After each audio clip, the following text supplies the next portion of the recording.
Bismillahirrahmanirrahim. Assalamualaikum warahmatullahi wabarakatuh. Alhamdulillahi ala ihsani wa syukru lahu ala taufiqihi wa amtinani wa asyhadu an la ilaha illallah wahdahu la syarika lahu ta'ziman li sya'nihi wa asyhadu anna Muhammadan abduhu wa rasuluhu da'ila ridwani. Allahumma salli alaihi wa ala alihi wa ashabihi wa ikhwani.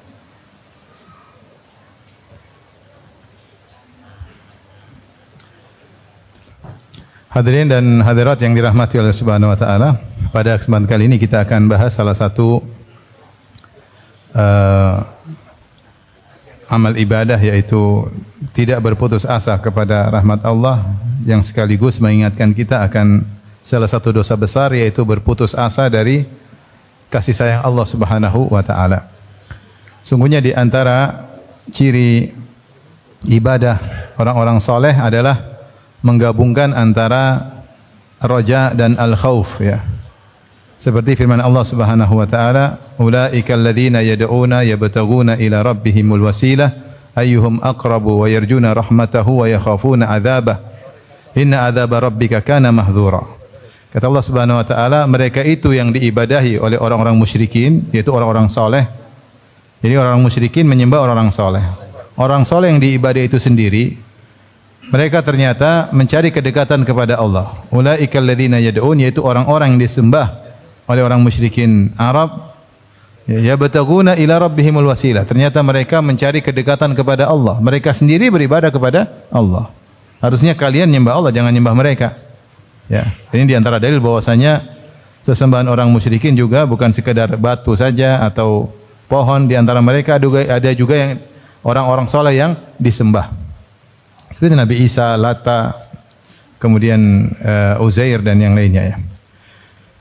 Ayyuhum aqrab, ternyata mereka juga mencari kedekatan kepada Allah. Mana di antara mereka yang dekat dengan Allah, yang lebih dekat kepada Allah.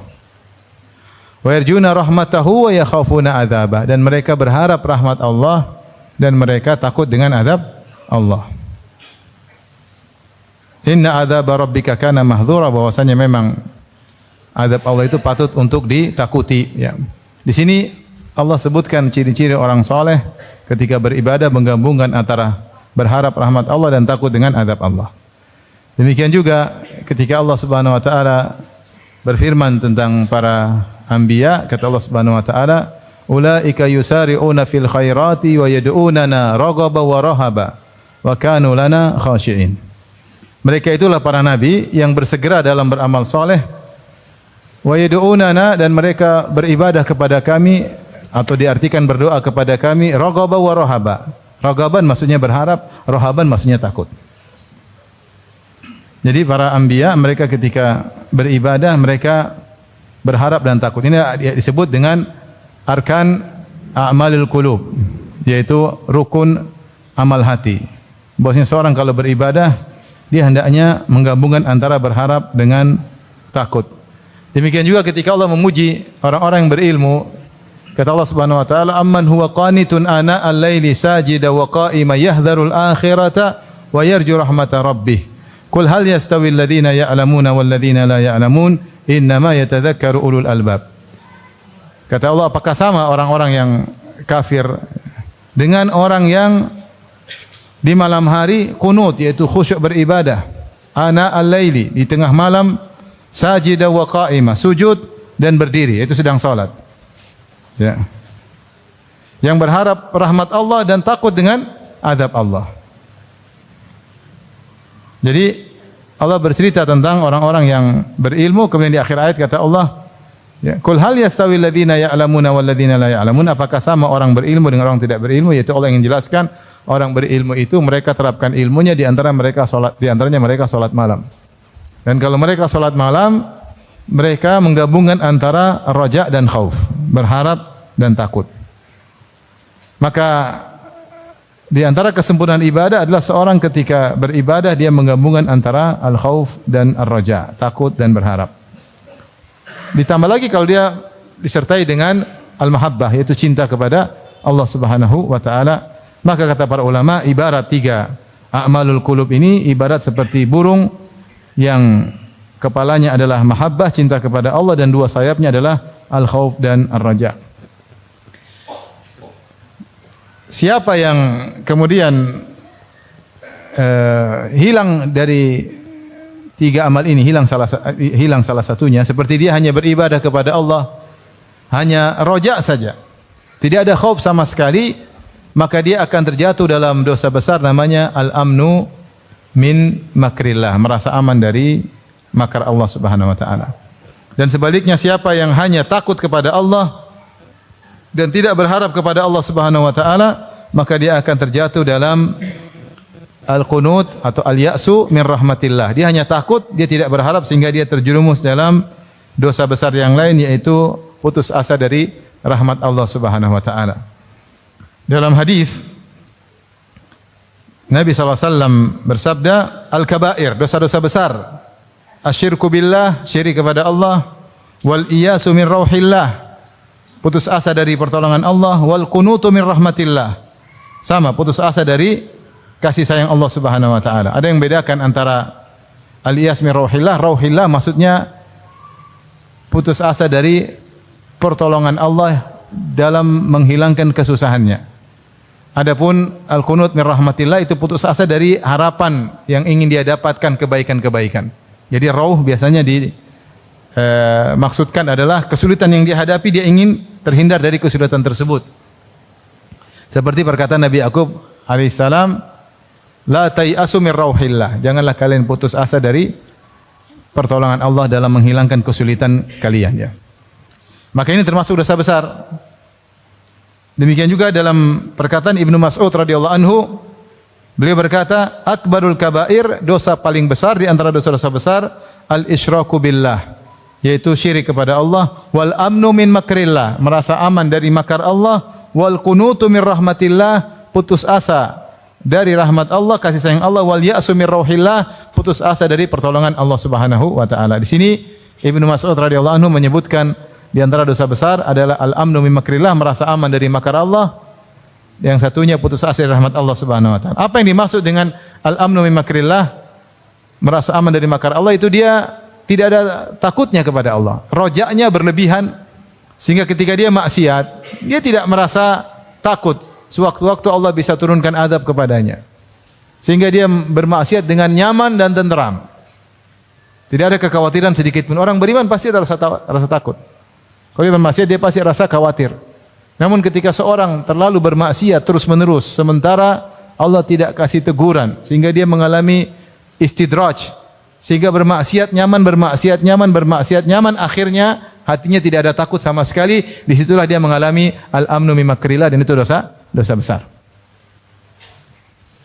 Lawannya, ketika seorang takut dan tidak berharap sama sekali, atau tidak punya harapan, dia takutnya terlalu berlebihan sehingga dia terjatuh pada al-qunut min rahmatillah, putus asa dari rahmat Allah Subhanahu wa taala.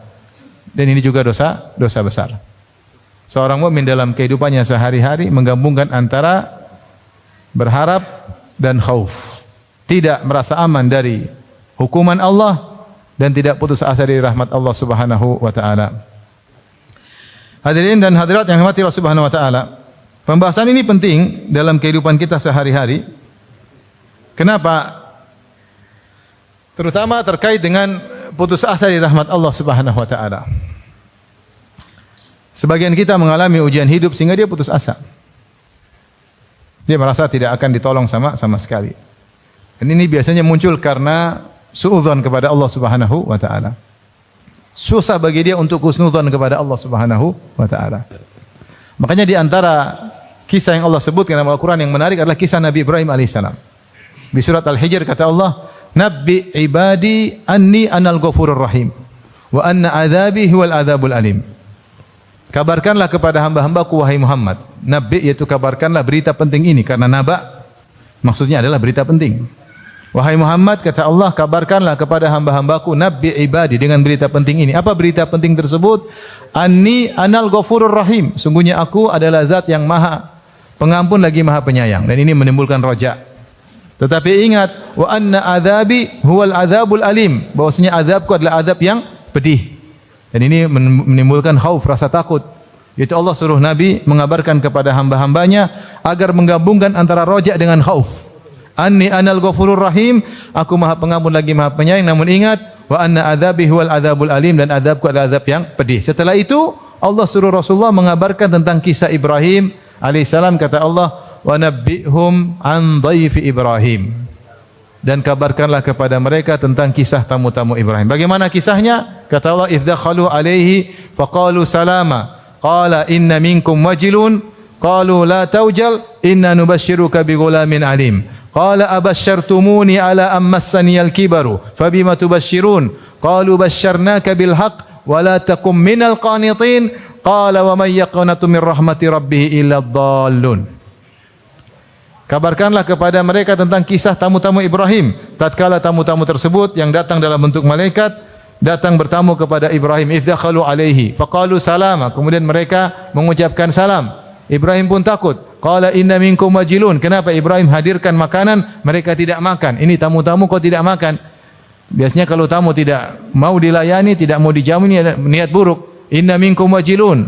Ibrahim takut, kami takut. Kata malaikat, qalu la taujal, jangan takut. Kami datang ke sini buat apa? Inna nubasyshiruka bighulamin alim. Sungguhnya kami kabarkan kepada engkau tentang anak yang sangat berilmu, maksudnya Ishak. Ibrahim heran. Kenapa heran? Karena Ibrahim ketika itu umurnya sudah hampir 100 tahun. Dan istrinya Sarah dikatakan umurnya sudah 90 tahun. Dan istrinya ketika masih muda saja mandul, apalagi sudah tua. Makanya dalam ayat yang lain dia berkata ajuzun akim, saya sudah tua, lagi mandul. Muda saja kalau mandul enggak bisa punya anak, apalagi tua. Ya.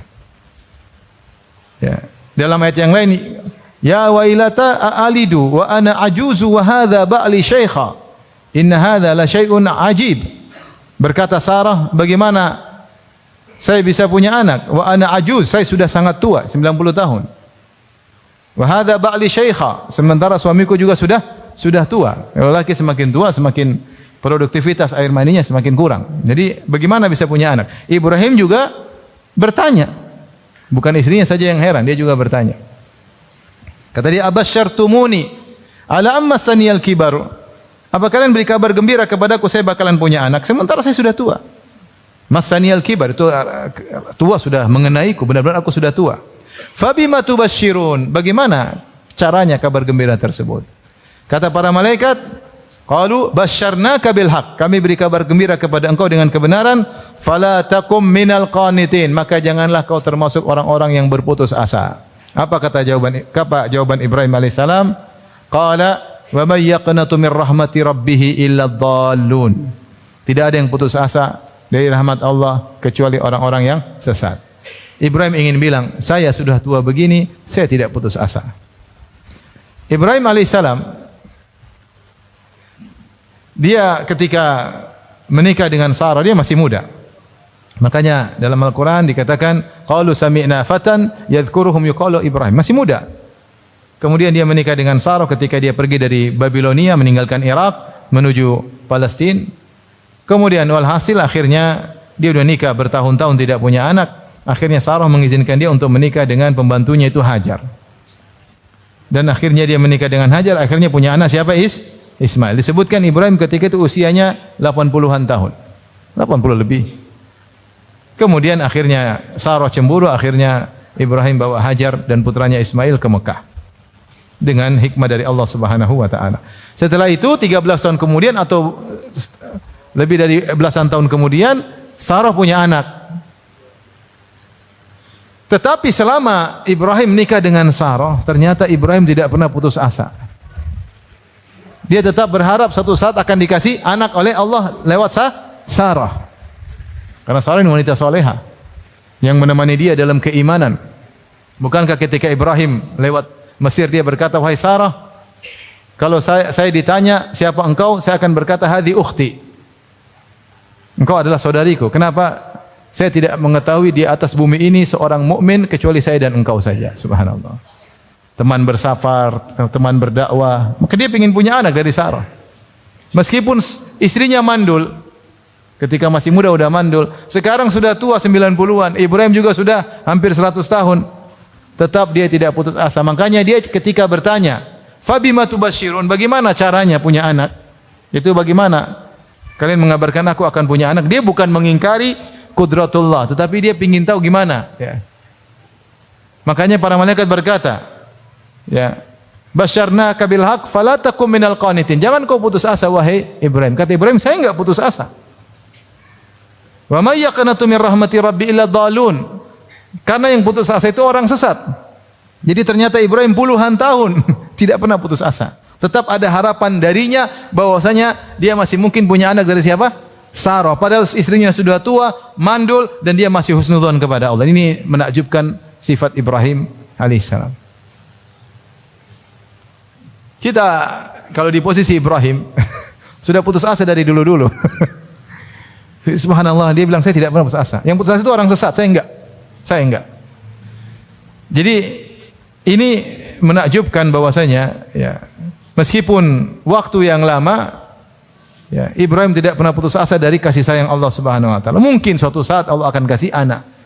Cepat atau lambat, dia senantiasa husnudzon kepada Allah Subhanahu wa taala.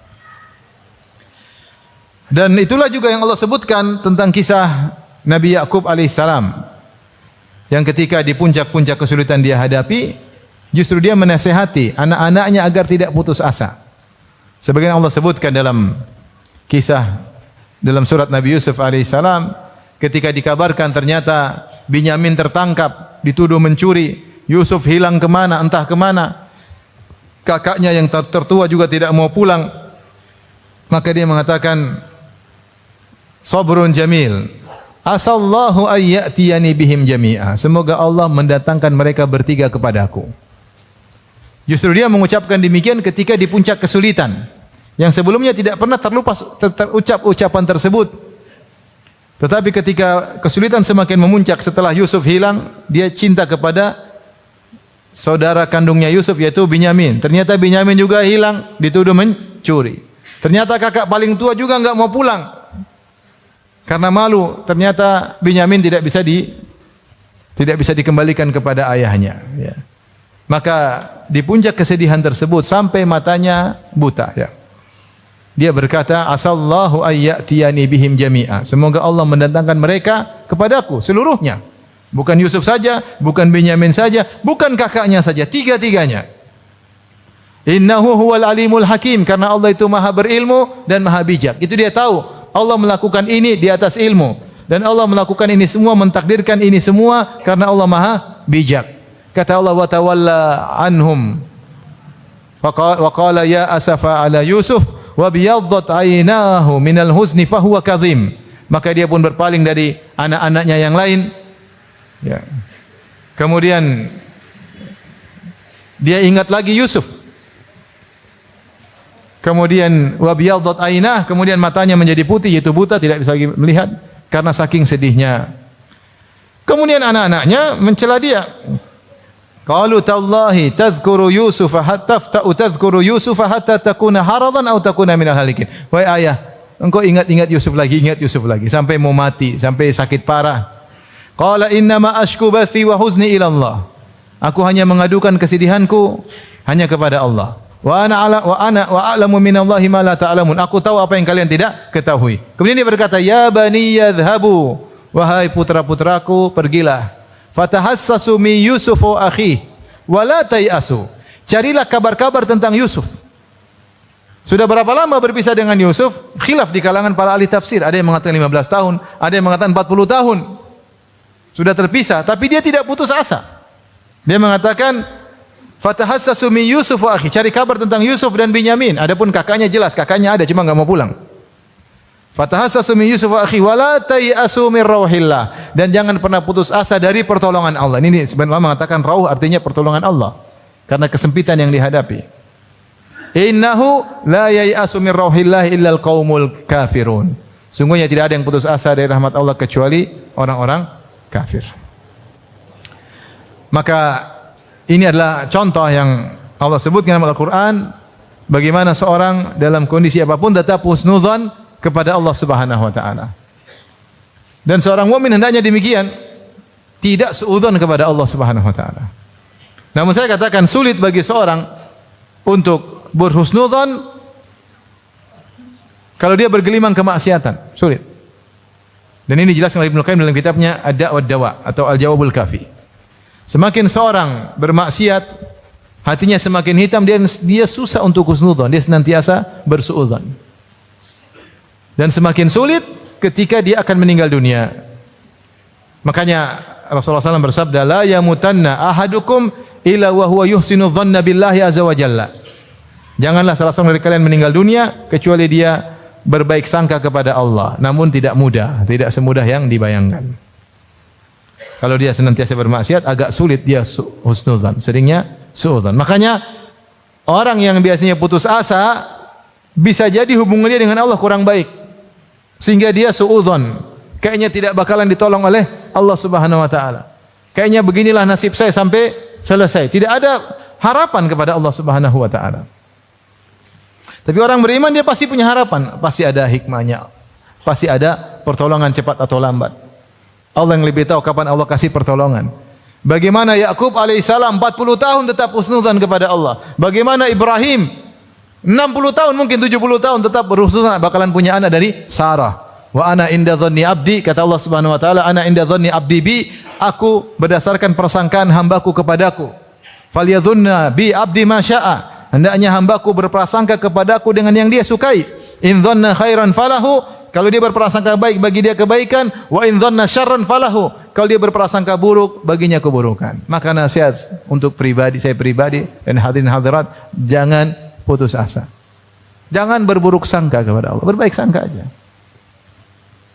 Ada orang anaknya nakal, dia putus asa, kayaknya nggak bisa baik lagi nih. Jangan putus asa. Taruhlah nanti dia meninggal dalam kondisi bejat, tetapi kau berbaik sangka, berharap kebaikan, itu ibadah. Engkau mengharapkan rahmat Allah meskipun tidak terkabulkan, tetap adalah ibadah. Tetapi kalau kau putus asa, ternyata anakmu baik, kau sudah berdosa karena kau sejak awal putus asa. Masalah hasil urus serahkan kepada Allah, lebih tahu. Tetapi kita husnudzan. Apa susahnya bagi Allah memberi hidayah kepada anak saya? Apa susahnya? Tidak ada susahnya. Tetap aja berbaik sangka. Mungkin belum saatnya. Allah pilih saat yang tepat agar diperbaiki oleh Allah Subhanahu wa taala. Ya. Makanya Nabi Yakub mengatakan innahu huwal alimul hakim. Ketika dia sedih luar biasa, ketika dia menangis sampai matanya buta, dia mengatakan innahu huwal alimul hakim. Sungguhnya Allah Maha berilmu dan Maha bijak. Dan ternyata Allah Subhanahu wa taala memang mempertemukannya setelah Nabi Yusuf menjadi bangsawan. Kalau hilang siang hari, sore sudah balik, Yusuf enggak jadi apa-apa. Jadi apa? Enggak jadi, cuma pulang ke rumah bapaknya, selesai, paham?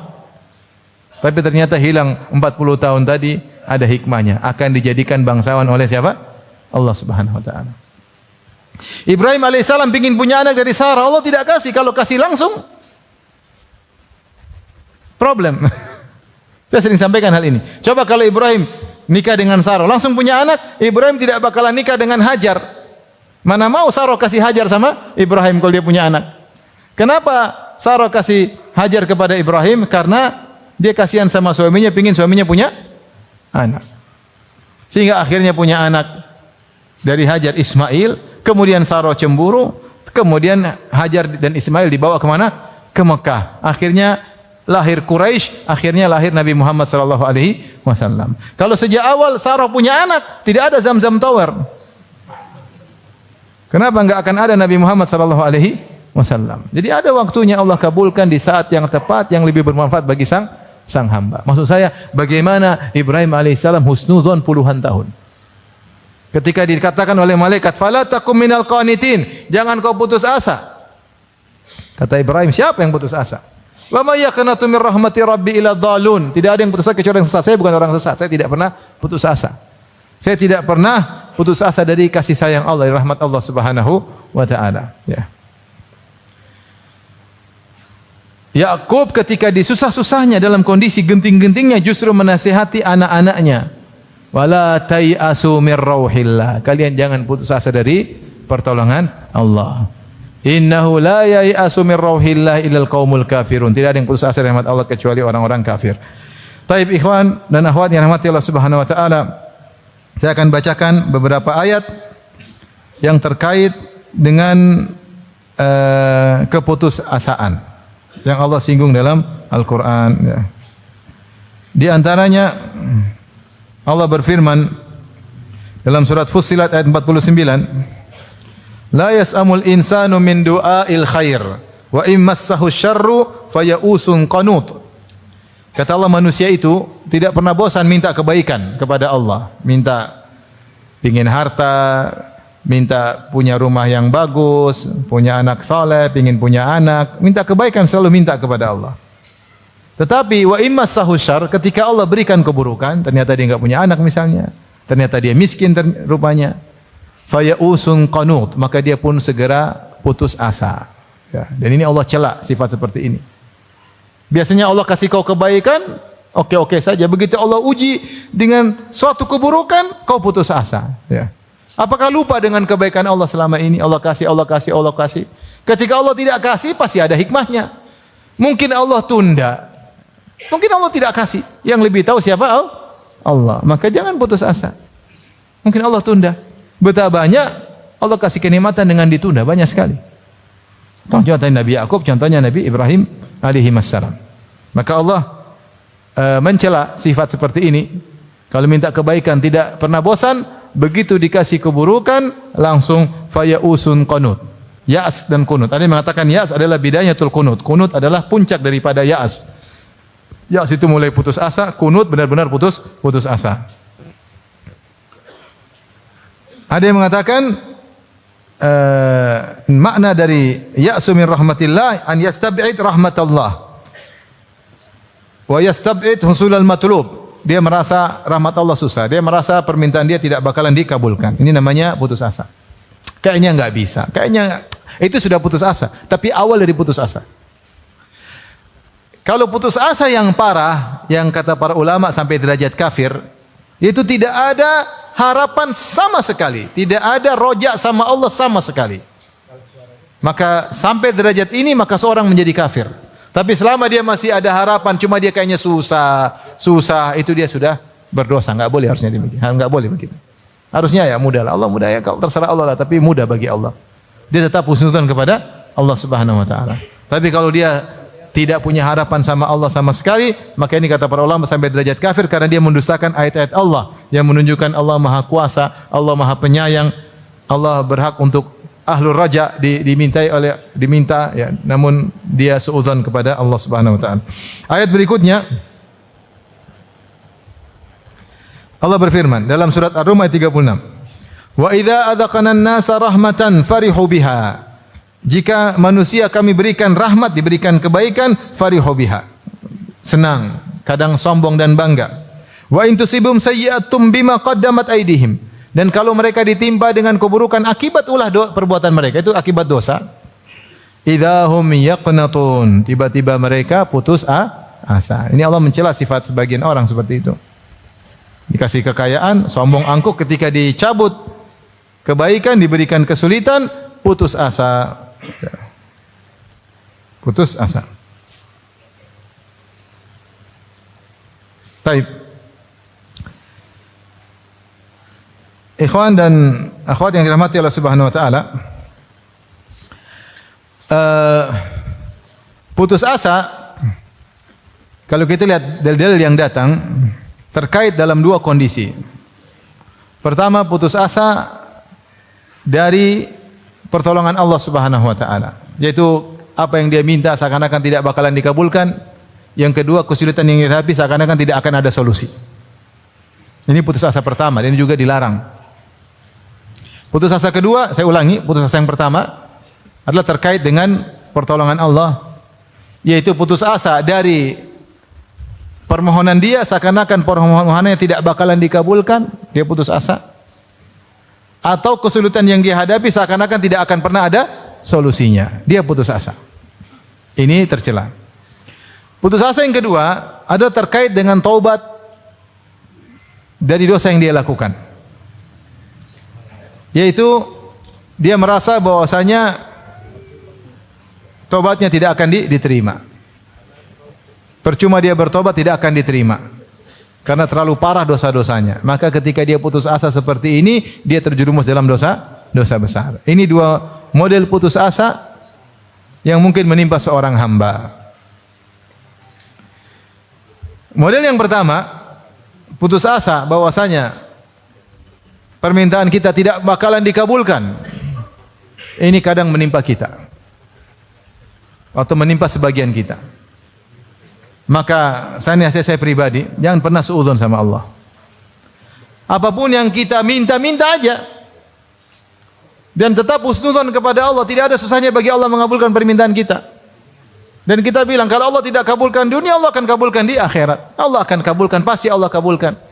Datang dalam hadis siapa yang berdoa dengan suatu doa laisa fihi itsmun wala qati'ah, selama doanya tidak terkait dengan dosa dan tidak memutuskan silaturahmi. Yaitu misalnya dia berdoa, ya Allah, jauhkan aku dengan kakakku. Itu namanya doa untuk memutuskan silaturahmi. Ya Allah, semoga anakku cepat mati. Ini namanya dosa memutuskan apa? Silaturahmi. Atau doa terkait dosa, ya Allah, mudahkanlah aku untuk maksiat misalnya. Mudahkan aku untuk minum khamar. Ini doa minta dosa. Selama doanya tidak terkait dengan qati'atur rahim dan dosa, maka akan Allah kabulkan dengan salah satu dari 3 model pengkabulan. Yang pertama, dikabulkan di dunia, cepat atau lambat. Bisa cepat, bisa lambat. Bisa tertunda sampai puluhan tahun. Bisa atau tidak? Bisa. Tadi Nabi Ibrahim puluhan tahun, Nabi Yakub puluhan tahun. Terserah Allah, Allah yang lebih tahu. Tapi akan dikabulkan. Kalau tidak dikabulkan di dunia, akan dikabulkan di akhirat. Dan dikabulkan di akhirat lebih afdal. Karena diganti dengan kenikmatan surga. Dan kenikmatan surga tidak ada bandingnya dengan kenikmatan dunia. Tapi kalau kita disuruh pilih, kita pasti pilih dikabulkan di dunia. Iya enggak? Iya tidak? Kalau ada pilihan, dikabulkan di dunia atau di akhirat? Di dunia lah. Di akhirat urusan lain. Padahal di akhirat kalau dikabulkan di akhirat pasti lebih afdal. Yang ketiga, au yusrafa anhu minas su'i mithluhu, atau dipalingkan darinya keburukan yang semisal apa yang dia minta. Dijauhkan darinya keburukan-keburukan. Dalam sebagian riwayat disebut oleh Ibnu Rajab Al-Hambali, atau diampuni dosa-dosanya, Maka tidak ada ruginya kita berdoa dan senantiasa husnudzon. Ketika Allah mentakdirkan kita untuk berdoa, berarti Allah sayang sama kita. Buktinya kita masih terpanggil untuk apa? Berdoa. Banyak orang sudah tidak berdoa, malas. Maka ini jangan putus asa. Siapa yang putus asa bahwasanya permohonannya tidak bakalan dikabulkan, enggak minta gini, Allah mana mau kasih saya. Ini sudah dosa. Meskipun nanti dikabulkan, perasaan dia seperti itu sudah dosa tersendiri. Atau kesulitan dia hadapi, enggak akan ada solusi. Ini juga suudzon. Ya, solusi mungkin datang cepat atau kita enggak tahu. Kita menghadapi ujian-ujian ternyata sekian tahun baru keluar solusinya, kita enggak tahu. Dan Allah pilihkan solusi yang paling tepat di waktu yang paling apa? Tepat. Kita enggak tahu. Kita ni mana tahu kemaslahatan diri kita? Yang lebih tahu kemaslahatan diri kita adalah Allah, bukan kita. Banyak kesenangan yang kita sukai ternyata mudarat bagi kita enggak tahu. Berdoa, ya Allah kayakan aku, enggak dikasih kaya-kaya. Karena kalau kaya enggak mau ngaji lagi. Ya Allah lunasi hutangku, enggak pernah dilunasin sama Allah, nanti 20 tahun lagi baru dilunasin. Kenapa? Kalau dilunasin enggak pernah sholat malam lagi. Allah yang lebih tahu. Ya, Allah yang lebih tahu. Enggak tahu fitnahnya harta, fitnahnya dunia, fitnahnya luar biasa, fitnah luar biasa. Taib, oleh karena kita waspada, jangan sampai kita suudzon sama Allah. Kapan kita timbul suudzon, kita tepis, apa susahnya?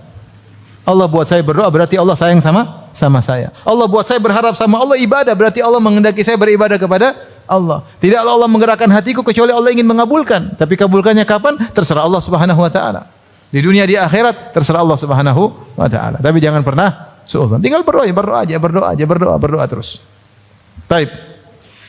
Putus asa yang kedua, putus asa dari ampunan Allah Subhanahu wa taala.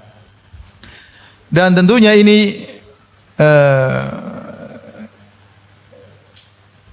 adalah bentuk ya mengingkari nama Allah Al-Ghafur Ar-Rahim. Allah menamakan dirinya Al-Ghafurur Rahim, Maha Pengampun lagi Maha Penyayang. Dan dosa sebesar apapun jika seorang bertobat pasti diterima oleh Allah Subhanahu wa taala. Makanya Allah mengatakan, dan ini di salah satu ayat disebut arja ayatin fi kitabillah, ayat yang paling memberi harapan kepada seorang hamba, kepada pendosa. Kata Allah di surat Az-Zumar, "Qul ya ibadiyalladzina asrafu ala anfusihim la taqnatu mir rahmatillah, innallaha yaghfirudz dzunuba jami'an, innahu huwal ghafurur rahim. Kata Allah Subhanahu wa taala, katakanlah, qul ya ibadi, katakanlah siapa wahai Muhammad, katakanlah kepada hamba-hambaku, dalam surat Az-Zumar 53, qul ya ibadi, katakanlah. Siapa yang disuruh diperintahkan? Nabi. Qul maksudnya ya Rasulullah, sampaikanlah. Qul ya ibadiyalladzina asrafu. Ini nidaun ilahi. Wahai hamba-hambaku yang melampaui batas dalam maksiat. Di sini Allah masih menyandarkan para pendosa tersebut kepada dirinya. Allah masih menamakan mereka hamba-hambaku. Berarti masih ada kasih sayang Allah. Sebagian kita kalau sudah marah bilang sama anak, kau bukan anakku sana, kau anak ibumu. Kadang saya pun kalau marah saya bilang sama istri saya, itu anakmu, anakmu, padahal anak bersama. Jadi marah kita tidak nisbahkan anak kita kepada kita, kita bilang anakmu, anakmu, padahal anak hasil kerjasama bersama. Allah ini orang pelaku dosa, Allah masih mengatakan ibadi, hamba-hambaku.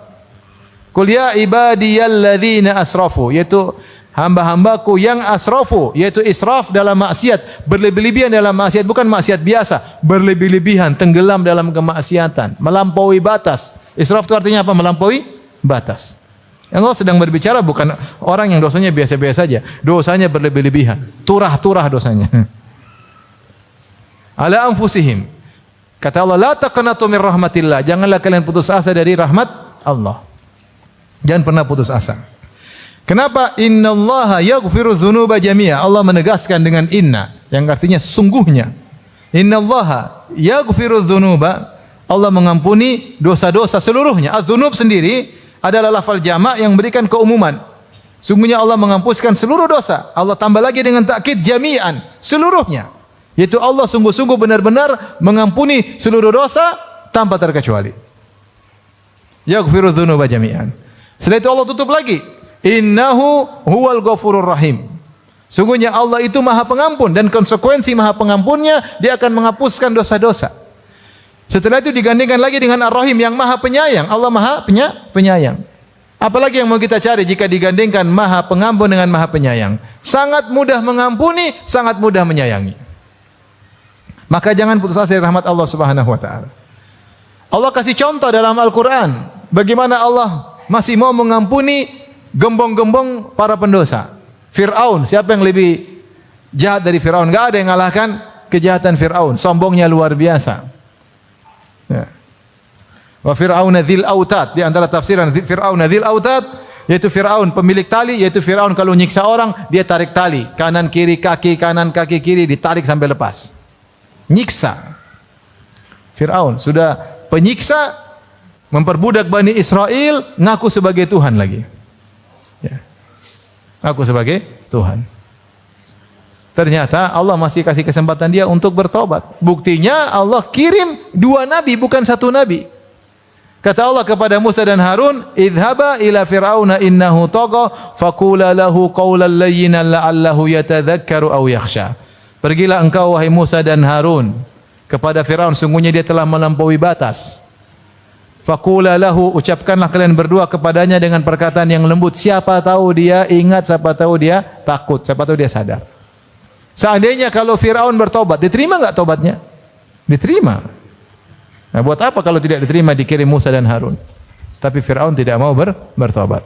Bahkan begitu lembutnya Musa sampai Musa memberi tawaran, "Hallaka ila an tazakka." Firaun tidak bilang, "Hei tobat kau Firaun." Enggak. Musa tidak bilang, "Hei tobat Firaun." Enggak. Musa bilang, "Hallaka ila an tazakka." Maukah engkau mensucikan dirimu? Tawaran, bukan perintah. "Fa ahdiyaka ila rabbika fatakhsha." Kalau kau mau menyucikan dirimu, aku akan arahin kepada Rabbmu, maka kau akan khusyuk, akan takut. Kata yang sangat lembut. Tetapi Fir'aun tidak bertobat. Seandainya dia bertobat, dia akan diampuni oleh Allah Subhanahu wa taala. Allah kisahkan lagi para penyihir Fir'aun. Dosa apa yang lebih parah daripada syirik? Sihir. Ini syirik luar biasa, sihir. Kerjaan mereka bertahun-tahun sebagai musyrik, penyihir. Cari nafkah dengan praktek sihir. Bahkan ingin berduel melawan utusan Allah. Diundang oleh Fir'aun. Inna lana la ajran in kunna nahnul ghalibin. Kami dapat duit wahai Firaun kalau kami menang lawan Musa. Iya, Wa innakum laminal muqarrabin. Bukan cuma dapat duit saja, dikasih jabatan. Fulus ada, jabatan oke. Mereka datang dengan semangat untuk berduel dengan utusan Allah. Dosanya kayak apa? Sudah penyihir, ingin ngalahin utusan Allah. Tetapi subhanallah, mereka bertobat di akhir hayat. Ada yang mengatakan gara-gara Musa nasihati mereka sebelum mereka berduel. La wailakum la taftaru 'ala Allahi kadziban fayushitakum bi'adzab faqad khaba man iftara. Sebelum duel Musa kasih nasihat. Celaka, ciloko. Jangan berdusta sama Allah, kalian akan kena azab. Sungguh merugi orang yang berdusta. Fatanaza'u bainahum amrahum wa asarrun najwa. Mereka jadi bingung, gelisah. Ngomong begitu, rupanya nasihat sedikit itu membuat masuk ke dalam hati mereka. Karena Musa ketika berbicara dari hati yang dalam, kalian celaka. Sehingga masuk dalam hati mereka. Akhirnya ketika duel, mereka lihat mukjizat Nabi Musa, akhirnya mereka pun masuk Islam. Faulqiyas saharatu sujada, mereka pun sujud. Ketika mereka sujud, akhirnya Fir'aun bunuh mereka, salib mereka, kemudian mereka masuk surga. Subhanallah, Islam cuma sebentar.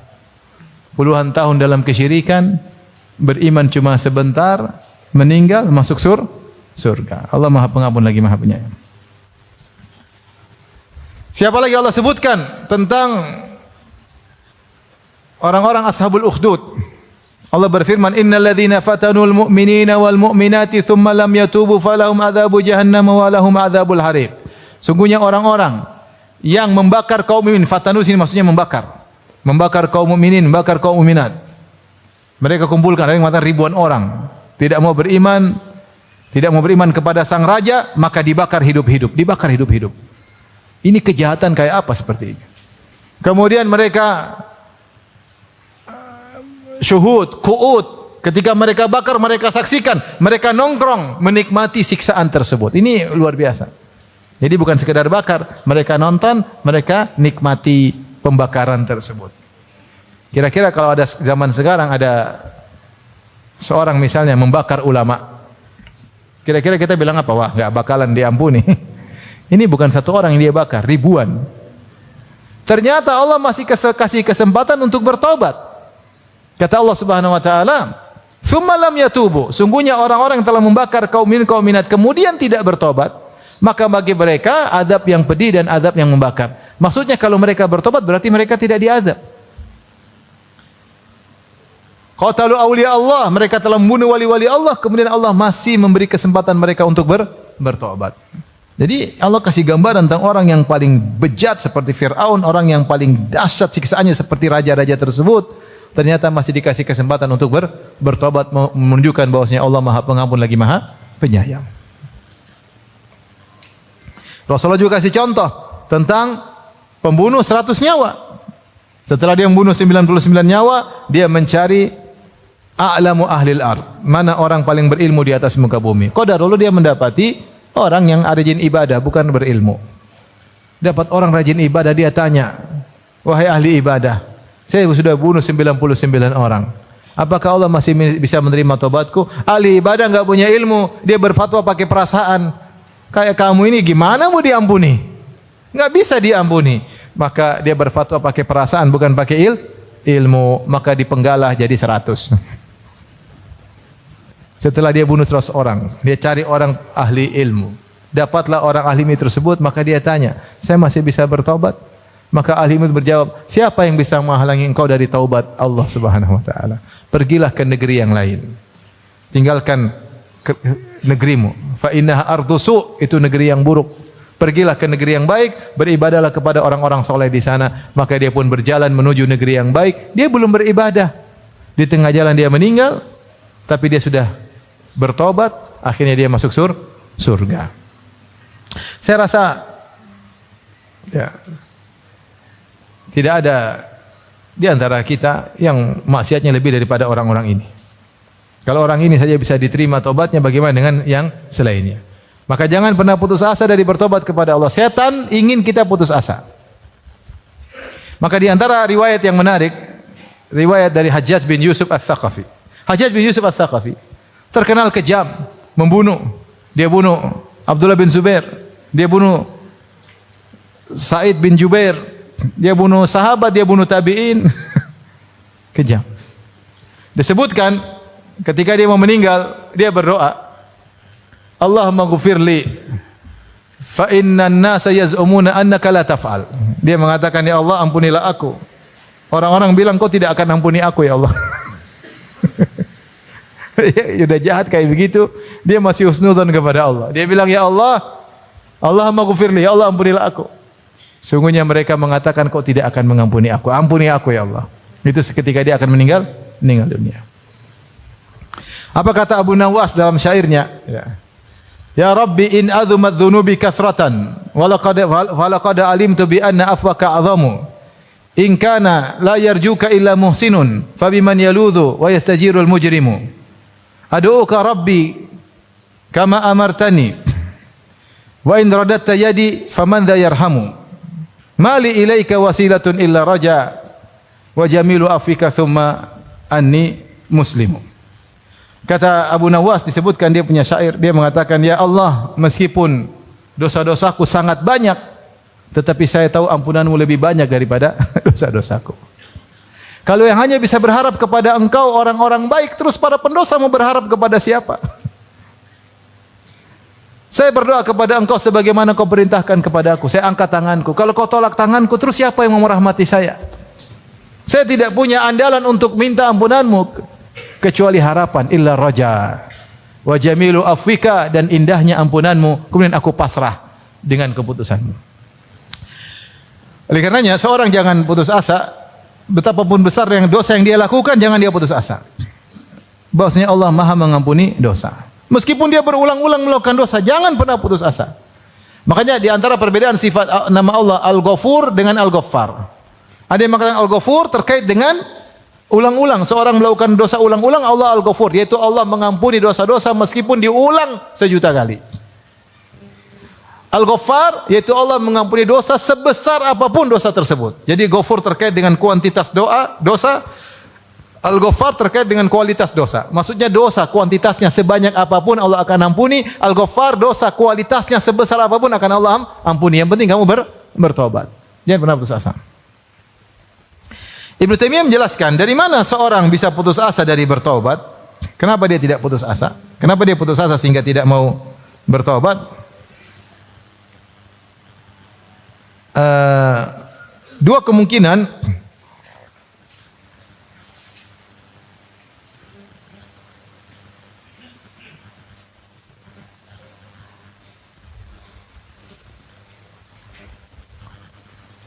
Dia berkata, wal qunutu yakunu bi an la ya'taqida anna Allah la yaghfiru lahu. Imma li kauni idza taba la yaqbalu Allah taubatahu wa yaghfir dhunubahu, wa imma bi ay yaqul nafsuhu la tutawi'uhu ala taubah. Bal huwa maghlubun ma'aha wasyaitanu qad istahwadha alaihi fa huwa yai'asu min taubati nafsihi. Yang pertama, dosanya terlalu besar sehingga dia bilang, saya bertobat pun Allah tidak akan ampun. Terlalu besar dosa saya, terlalu besar. Saya bajingan, saya penjahat, semua kejahatan sudah saya lakukan. Gimana Allah ampuni saya? Maka ini salah satu bentuk putus asa karena dia merasa dosanya terlalu besar. Yang kedua, dia tidak mau bertobat karena dia bilang bertobat, aduh, jiwa dia tidak tertarik untuk bertobat. Saya enggak bisa bertobat. Terus saya terbawa dengan hawa nafsu. Saya tobat gimana? Saya maksiat terus. Sehingga dia sulit untuk bertobat. Ibnu Taimiyah mengatakan, wa hadza ya'tari katsiran minan nas. Ini banyak menimpa banyak orang. Wal qunut yahsulu bihadza taratan bihadza taratan. Terkadang orang putus asa gara-gara pertama, kadang-kadang kedua. Fal awal karrahib. Adapun yang pertama seperti rahib. Tadi ahli ibadah yang berfatwa kepada pembunuh 99 nyawa. Dia melihat dosanya terlalu besar. Orang seperti kamu enggak bakalan diampuni, ngapain bertobat? Sehingga dia akhirnya putus asa, mengajari orang untuk putus asa. Karena memandang dosa terlalu apa? Besar. Sebagian orang tidak mau bertobat, kenapa? Dosa terlalu besar. Percuma. Allah tidak akan ampuni. Ya.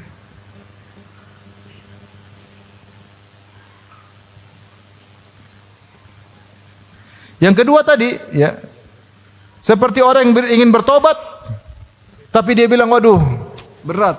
Jiwa saya sulit untuk bertobat. Kenapa? Syarat tobat susah. Harus meninggalkan, saya nggak bakalan meninggalkan. Menyesal, kayaknya saya tidak menyesal, saya masih pingin lagi. Bertekad tidak mengulangi, saya masih pingin lagi. Sehingga dia tidak jadi tobat. Syaratnya tidak bisa saya penuhi. Syarat tobat terlalu berat. Nanti aja. Kalau saya laku tobat sekarang, nggak bakalan diampuni. Kenapa? Syaratnya tidak terpenuhi. Akhirnya dia tidak bertobat, putus asa, akhirnya meninggal dunia. Itu yang setan ingin. Seorang terkadang terjatuh yang pertama, terkadang jatuh yang kedua. Makanya di antara zikir yang kita berzikir sekaligus berdoa, kita berdoa, Rabbi ghufirli wa tub alayya innaka antat tawwabur rahim. Ya Allah, ampunilah aku wa tub alayya. Apa maknanya tub alayya? Maknanya, ya Allah, kalau aku bertobat terimalah tobatku, kalau aku belum bertobat ilhamkanlah aku untuk bertaubat. Wa tub alayya bisa dua makna. Wa tub alayya. Kadang kita susah untuk bertobat karena masih hobi dengan maksiat tersebut. Riba mau keluar, aduh masih butuh, gimana nanti ajalah. Cara tobat meninggalkan, gimana sih mau meninggalkan? Nyaman ya di riba. Gaji banyak, bisa punya ini, bisa punya anu. Tidak mau tobat. Maka berdoa, Rabbi ghufirli wa tub alayya innaka anta tawwabur rahim. Maka putus asa bisa datang dari salah satu dari dua model ini. Nah, orang seperti ini maka dia tinggal ingat baca bagaimana kisah Fir'aun, Allah tawarkan tobat, bagaimana penyihir Fir'aun Allah tawarkan tobat, bagaimana para penyiksa pembakar orang-orang beriman, Ashabul Ukhdud, Allah masih tawarkan tobat kepada mereka. Taib, di antara bentuk-bentuk al-qunut min rahmatillah selain yang kita sebutkan tadi, ya.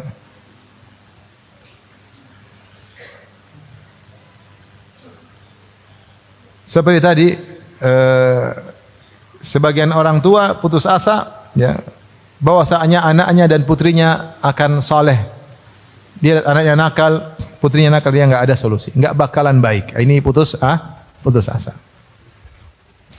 Seorang misalnya terkena disihir, dia sudah berobat nggak sembuh, dia nggak bakalan sembuh. Ini putus asa. Saya dengar ada seorang disihir sampai 20 tahun baru akhirnya apa? Akhirnya sembuh setelah 20 tahun. Dia bersabar. Allah mungkin kasih pahala. Ketika dia disihir, dia menderita sakit, pahala banyak sekali. Dosa-dosa berguguran, derajatnya naik. Allah lebih tahu. Tapi dia tidak putus asa. Setelah 20 tahun baru akhirnya apa? Sembuh. Dan saya katakan, taruhlah tidak sembuh, taruhlah meninggal karena sakit, maka selama kita husnudzon kita dapat pahala. Dan keputusan Allah pasti yang terbaik. Siapa yang husnudzon kepada Allah, beramal saleh, pasti kesudahannya itu yang terbaik bagi dia. Lebih baik dia meninggal dalam kondisi demikian daripada dia sembuh. Allah yang lebih tahu. Serahkan kepada Allah Subhanahu wa taala.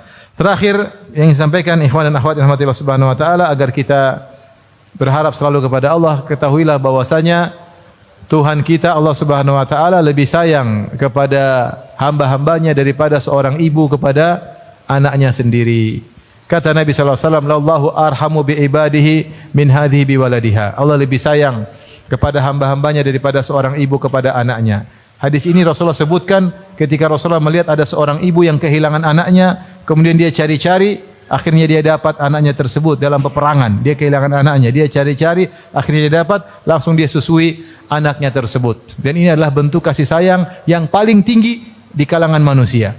Kasih sayang paling tinggi seorang ibu kepada anak, terutama ketika dia baru kehilangan anaknya, dan dia cari-cari dengan penuh kesedihan. Ketika dia dapat, maka kecintaannya di puncak-puncaknya. Maka Rasulullah berkata kepada para sahabat, "Atarawna anna hadhihi taridatan waladaha finnar?" Menurut kalian apakah ibu ini akan melemparkan anak-anaknya ke api? Kata para sahabat, bagaimana? Ya, dia tidak akan melemparkannya sementara dia mampu untuk tidak melemparkannya, menyelamatkannya. Maka Rasulullah berkata, "Allahu arhamu bi ibadihi min hadhi bi waladiha." Allah lebih sayang kepada hambanya daripada seorang ibu kepada anaknya, dan ini benar. Maka jangan pernah suudzon. Sadaqah Rasulullah sallallahu alaihi wasallam, benar. Kenapa? Ibu kenapa sayang sama anaknya? Karena anak itu pernah dalam perutnya. Pernah mengambil makanan dari perutnya. Anak itu pernah dia susui, anak itu pernah keluar dan dia bertarung dengan kematian ketika melahirkan anak tersebut. Tetapi Allah lebih sayang. Kenapa? Sang kreator, pembuat anak itu siapa? Allah. Ibu cuma tempat numpang. Yang bikin anak itu sebenarnya siapa sih? Allah. Dan sangat mungkin sang kreator menyayangi hasil apa? Kreasinya. Hasil ciptaannya. Tergantung kita bagaimana berprasangka baik kepada Allah Subhanahu wa taala. Alladzi khalaqaka fasawwaka fa'adalak. Fi ayyi suratin ma syaa rakkabak. Dia yang telah menciptakan engkau dan menyempurnakan bentukmu dan seimbangkan bentukmu. Fi ayyi suratin ma syaa rakkabak, dan dia menyusunmu dengan bentuk yang dia sukai. Allah Al-Musawwir yang beri bentuk, Allah Khaliq yang mencipta. Kita ini semua ciptaan Allah, dan Allah lebih sayang kepada ciptaannya daripada seorang ibu kepada anaknya yang pernah numpang di perutnya. Kita dapati betapa banyak ibu yang tidak memaafkan anaknya. Banyak tidak? Banyak. Anaknya marah, diusir anaknya, jengkel sama, dendam sama anaknya. Allah, kita maksiat berulang-ulang. Kalau kita kembali, Allah akan terima. Kemudian juga Nabi kabarkan bagaimana jangan putus asa. Allah sangat gembira dengan bertobatnya seorang hamba. Kata Nabi sallallahu alaihi wasallam, "Lallahu asyaddu farahan bi taubati 'abdihi hina yatubu ilaihi min ahadikum kana bi ardi falatin ma'a rahilatihi fanfalatat minhu." Allah lebih gembira ada orang yang bertobat kepada Allah daripada seorang yang sedang membawa ontanya di tengah padang pasir, ada bekalnya, makan dan minumnya, kemudian onta tersebut ucul, kabur bersama makanannya. Sehingga dia putus asa, kemudian dia berbaring di bawah sebuah pohon di tengah padang pasir menunggu kematian yang datang secara bertahap.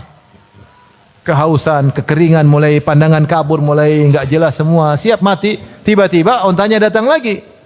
Wa bainama huwa kadzalika idh huwa biha qa'imah, tiba-tiba ontanya muncul dan masih ada makanannya. Maka dia segera memegang tali kekang onta, dia berkata, "Allahumma anta abdi wa ana rabbuk." Ya Allah, sungguh benar engkau adalah hambaku, aku Tuhanmu. Kata Nabi, "Akhta'a min syiddatil farah." Saking gembira sehingga dia salah ngomong. Ini orang yang saking gembiranya masih kalah gembiranya Allah kalau ada hambanya bertobat.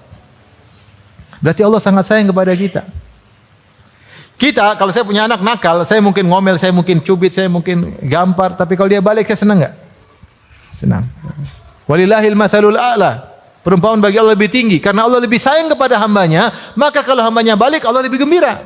Sederhananya demikian. Semakin kita sayang, kalau dia kembali sadar, semakin gembira enggak?